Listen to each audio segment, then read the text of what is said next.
Before I start the video, I would like to give a massive shout out to my Patreons who have been supporting my channel.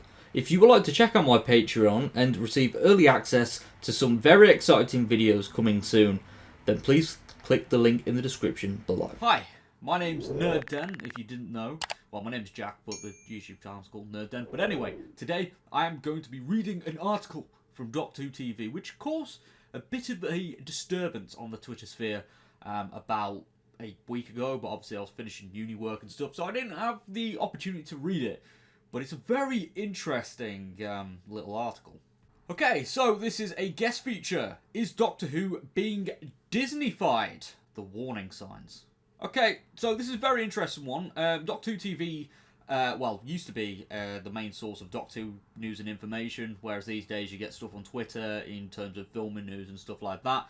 And you know, without saying that they kind of fell off, I don't really see them being seen in a positive light these days, because obviously, you know, there's a lot of guest writers and stuff for these articles, and it seems like some of the opinions people don't normally agree with. But I'm going to go into this with an open mind, because, you know, that's how I do things, and I'm going to read this article because it was a very interesting headline and stuff. So let's have a look. And also the thumbnail is very haunting indeed.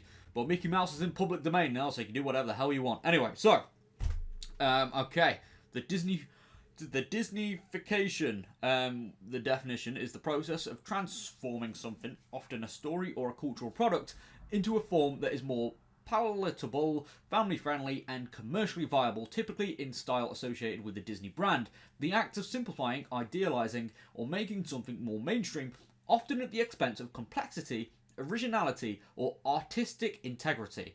When the BBC first announced its collaboration with Disney for Doctor Who, fans like myself were left wondering, would Doctor Who end up being Disneyified? That is a very interesting opener there, especially with that term. Okay, we'll get into it. Initially, the product team assured... the production team. Blimey, I'm getting that into it. I'm saying stuff wrong. Yeah, the production team assured fans that the show wouldn't change, which somewhat alleviated my concerns. However, having watched 4 episodes of the new era now, along with observing other developments, my initial concerns seem increasingly justified. Now, for the 60th anniversary specials, they were already being filmed before Disney actually got involved.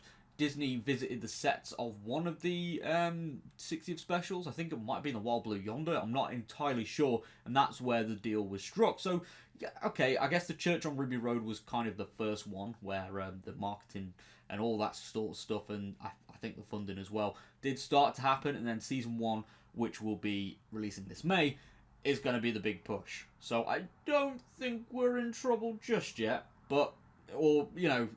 yeah, I don't think we're in the Disneyification just yet, anyway. But rebranding, season 1 or a continuation. One of the first red flags was the decision to officially label the 2024 series as season 1, instead of the much more logical series 14, seemingly presenting the Shooting Out War era as the reboot. Okay, interesting. I mean, I feel a little bit on this so far, but okay, let's continue still. This situation is very different from the 16-year gap before the 2005 revival, which justified a fresh start after so long off air. The last Chibnall episode aired in 2022, with Davis' Who was back on screens just a year later. Adding to this is the introduction of the new Whoniverse sequence preceding each episode and the spin-off shows, which strongly mimics the Disney Marvel intros. These branding changes suggest a marketing strategy tailored more towards new viewers. Such a shift in presentation raises concerns about the identity of the series under this partnership. Now, I do get this. Okay? I'm not as alarmed as other people are, including this individual who's written this article. But, yeah, I mean, I'm all for, like, a soft reboot similar to what happened with the 2005 revival. And yes, I know there's been a year gap compared to a 16-year gap between the classic and the original revival. But let's not forget how the ending of, dare I say, Revival Who went. So, looking at the end of Capaldi's season, and obviously with Jodie's era, there was a drop-off in viewership. Doctor Who wasn't being shown in a positive light. Yeah, whilst in the last era, there were some episodes that I enjoyed, more so than probably others did. There's no lie lying in saying that it didn't work commercially. The last era, unfortunately, the general public didn't click with it, and it's a shame because I thought there was some standout moments, but overall it didn't work, and obviously going into the 60th anniversary specials, the show was in a bit of a different place because obviously Russell had just come back on. We didn't have a brand new Doctor. We had the 14th Doctor, played again by David Tennant. We had Catherine Tate back. And it was kind of like, I guess, the epilogue of Revival Who. And the way I would have done this personally is maybe still have had the 60th specials as part of the revival and then have the Christmas special, The Church on Ruby Road, set things up for the new era. That would be the start of the 2023 onwards tab on iPlayer, because I do feel like the 60 specials were an epilogue to New Who while setting up a completely new era. But that's how I feel about that. Anyway, things are going to get very interesting. So, changing Davros. The decision to alter Davros' iconic appearance for the foreseeable future was, according to Russell T Davies, aiming at moving his character away from associating disability with evil. On the surface, this might come across as a well-intentioned effort to avoid stereotypes, but given Davis's, he was completely fine with Davros right up until the Disney deal, and still has a Davros model proudly displayed in his house, as seen in the recent documentary, it makes you question if it bothers him as much as he proclaims. Could this be a mandate from Disney, who strongly requires, stuff like for culturally sensitive content, which maybe calls in Davros, to toe the line? It wouldn't surprise me at all. Now, I don't think this is down to Disney, I'll be completely honest, because again, whilst yes, this special in question, the Destination Skaro, was filmed after the 60th specials, because you can clearly tell by David Tennant's appearance, he's clearly got longer hair and stuff, but I don't think that is down entirely to Disney. I don't think there's any evidence here, and this seems like this person in question is kind of coming at this from a personal perspective, and whilst that's final, but I don't think this is true with Disney. I'll be completely honest. And whilst yes, this person is speculating, they're not saying it's fact. I don't know. I think the Davros thing, was Russell's belief. Whilst he even said in the thing he still views the old Davros as what it was at the time.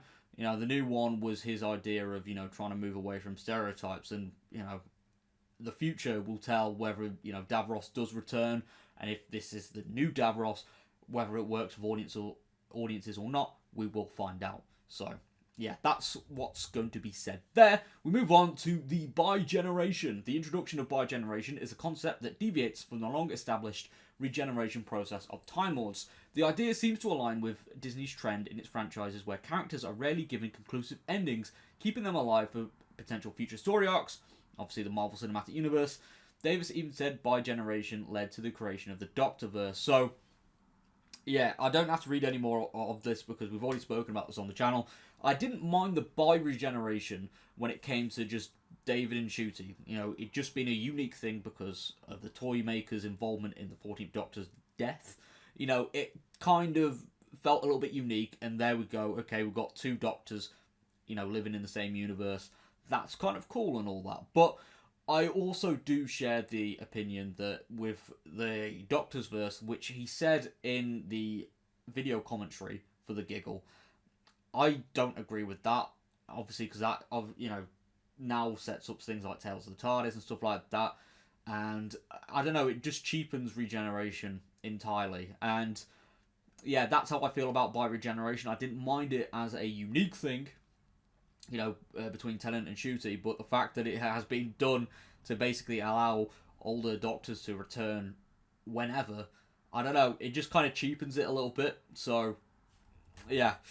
Again, moving on, sci-fi to fantasy, a shift in genre. Russell T Davies has not been secretive about his intentions to steer Doctor Who towards a more fantasy-orientated direction, and he asserts that this trend will only expand in Series 14 later this year. It's already strongly evident in the Giggle and the 2023 Christmas special, the latter of which featured goblins and a musical number, as well as several scenes which would be considered more magical in nature. The shift pivots Doctor Who away from its traditional science fiction roots that have been a staple of the show since its inception. Now, Doctor Who hasn't moved entirely away from the science fiction stuff, and I think that will still be prevalent in a lot of the narratives moving forward. But I'll be honest, the fantasy stuff, I am intrigued to see where it goes. It does have me hooked, and a lot of it has to do with the twist at the Wild Blue Yonder, with the salt line at the edge of the universe. That's allowed so many creatures through, not just the toy maker, but the music maker, the goblins as well, probably. And we're going to be seeing so many different types of monsters and different types of narratives. It will still be science fiction, I believe strongly. It will be there, with a mix of this fantasy stuff, and I think we are going to get a nice blend between the two styles. And it's, in my opinion, obviously, to be a bit more positive, I do think it will be a good series. But I could easily be proven wrong, but I am in the camp of being a little bit more positive about the fantasy stuff. So, Disney's direct influence on episodes. So, I'm not going to read through all of this, but Russell T Davis did say in the episode's commentary that after Disney tested the 2023 special, they wanted the Doctor to appear more in the episode. This led to some last-minute scene additions. One where the Doctor saves a woman with a pram from a falling snowman decoration, and the other when the Doctor talks to a policeman. Now, okay, I can understand why someone would be worried about Disney having direct involvement with the episodes, because they've done it with Marvel before and Star Wars, and it hasn't necessarily gone in favour. But Russell T Davis as well has continuously gone on record to say that Doctor Who is in safe hands, yada yada, and obviously I can understand people won't believe that until I see it. But the scenes in question, I can't lie, I'm glad they were in the episode, because it did show more of what Ncuti's Doctor's about, and I was glad to see it. Whilst, I'm not a fan of the new sonic screwdriver or whatever, I've got to say I did enjoy it. I did enjoy those scenes, and hey, if they add in crap scenes later on, obviously, that's fair enough. But from what I've seen, that scene that was added was bloody incredible, especially the scene with the policeman as well. I thought that was really cool. So, conclusion, I hope I'm wrong about this, I really do, but it's hard to deny the signs of Disneyfication already when you consider these points. In closing, I can only ask, will these changes enrich Doctor Who in the long term, or will they lead to a loss of the show's identity? Only time will tell, but I'm not optimistic. So I'm going to kind of spin it on its head, because that's how I feel coming away from this article. Whilst I do understand some of the points that this person is making whilst writing the article, because obviously, there's been some changes for Doctor Who, like the bi-regeneration, and I can understand it a little bit when it comes to the fantasy orientated direction instead of being purely science fiction.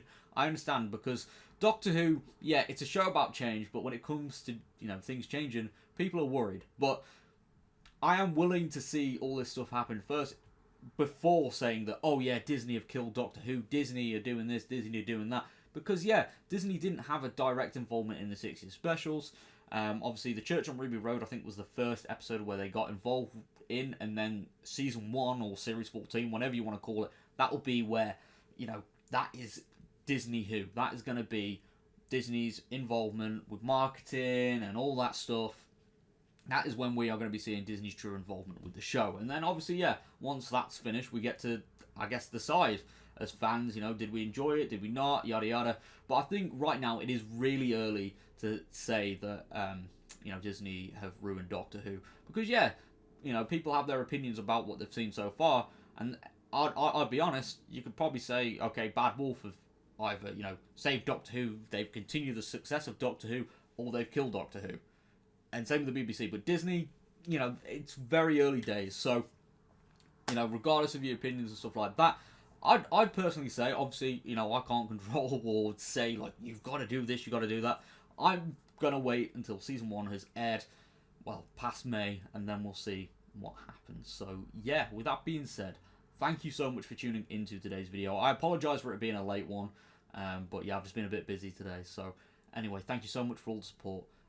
If you have enjoyed, leave a like, rating, and subscribe for more nerdy content, because I want to reach 10,000 subscribers by the end of the year. That's my goal, and I would love to reach it. But anyway, take care, love you all, and